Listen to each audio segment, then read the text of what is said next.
देखिए, जो हवाई हमले की स्थिति में या आपातकालीन स्थिति में जो भी किया जाना है अपने स्वयं के बचाव के लिए, उसके संबंध में एक मॉक ड्रिल का आयोजन किया गया। ये तो कभी भी अगर एयर स्ट्राइक होती है तो हमें क्या करना है, जनता को हमने अवेयर करा रहे हैं। तो उसी का मॉक ड्रिल हो रहा है। ये अभी सारे बंदे देखो यहाँ पे सरान बज गया है, सारे लेटे हुए हैं, गाड़ी रोक दी गई है। लाइट अगर अंधेरा है तो लाइट पूरे ऑफ हो जाएंगे। ड्रिल का अगला स्टेप मॉल के अंदर किया जा रहा है। यहाँ पर देखिए मॉल को खाली कराने का अनाउंसमेंट हो चुका है। यहाँ पर आगजनी की सूचना मिली ऐसा बताया जा रहा है।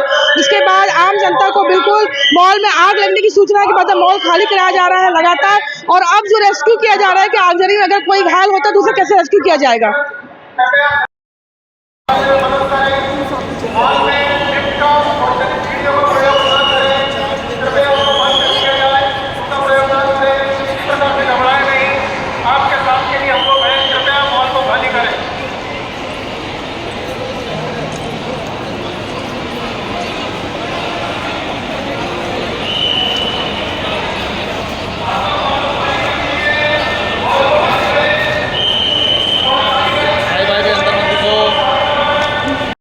जो सिविल डिफेंस के तरीके बताए जा रहे हैं, सीएसपी सत्यप्रकाश सर किस तरीके से यहाँ पे लोगों को बीच में समझाया जा रहा है यहाँ पे। देखिए, जो हवाई हमले की स्थिति में या आपातकालीन स्थिति में जो भी किया जाना है अपने स्वयं के बचाव के लिए, उसके संबंध में एक मॉक ड्रिल का आयोजन किया गया। ये और मॉक ड्रिल के संदर्भ में आपातकालीन स्थितियों में कैसे, अगर हवाई हमला होता है, इस प्रकार की स्थिति आती है तो किस प्रकार से लोगों को अपनी सुरक्षा करनी है, उसके संबंध में सबको इंस्ट्रक्शन दिया जा रहा है। उसी के तहत ये एक कार्रवाई की जा रही है। तो देखिए यहाँ पे बिल्कुल जिस तरीके से रियलिटी होती है कि वाकई अगर कुछ हमला होने वाला है, किस तरह की सिचुएशन होगी, वैसे ही यहाँ पर बिल्कुल डेमोन्स्ट्रेशन किया गया है। और आप देखिए यहाँ पे एनसीसी कैडेट्स के साथ में एक्स आर्मी मैन भी साथ में यहाँ पे हैं, उसके अलावा एनसीसी कैडेट्स हैं, इसके अलावा एनएसएस के छात्र है, एसडीआरएफ है, एनडीआरएफ, सारे लोग हैं। सर किस तरीके से आप यहाँ पे लोगों को बता रहे हैं।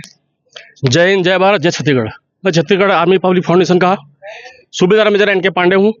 जैसे कि हमें न्यूज़ मिला था कि यहाँ पे मॉक ड्रिल होने वाला है, तो देश के जो हालात हैं हम सभी देख रहे हैं कि हमारे सेना के वीर जवानों ने जो अटैक किया है, जो शौर्य दिखाया है सेना ने, तो हमें ये उम्मीद है वो भी कुछ ना कुछ करेंगे हमारे खिलाफ। तो छत्तीसगढ़ में कभी ऐसा मॉक ड्रिल नहीं हुआ है। तो कभी भी अगर एयर स्ट्राइक होती है तो हमें क्या करना है, जनता को हमने अवेयर करा रहे हैं। तो उसी का मॉक ड्रिल हो रहा है। ये अभी सारे बंदे देखो यहाँ पे सरान बज गया है, सारे लेटे हुए हैं, गाड़ी रोक दी गई है। लाइट अगर अंधेरा है तो लाइट पूरे ऑफ हो जाएंगे और जमीन में बिल्कुल लेट जाना है आपको। उसकी जो साउंड इतनी ज्यादा होती है कान के पर्दे फट सकते हैं, इसलिए दोनों कानों को बंद करके रखना है आपने, और सर को नीचे करते हुए बिल्कुल जमीन में लेट जाना है।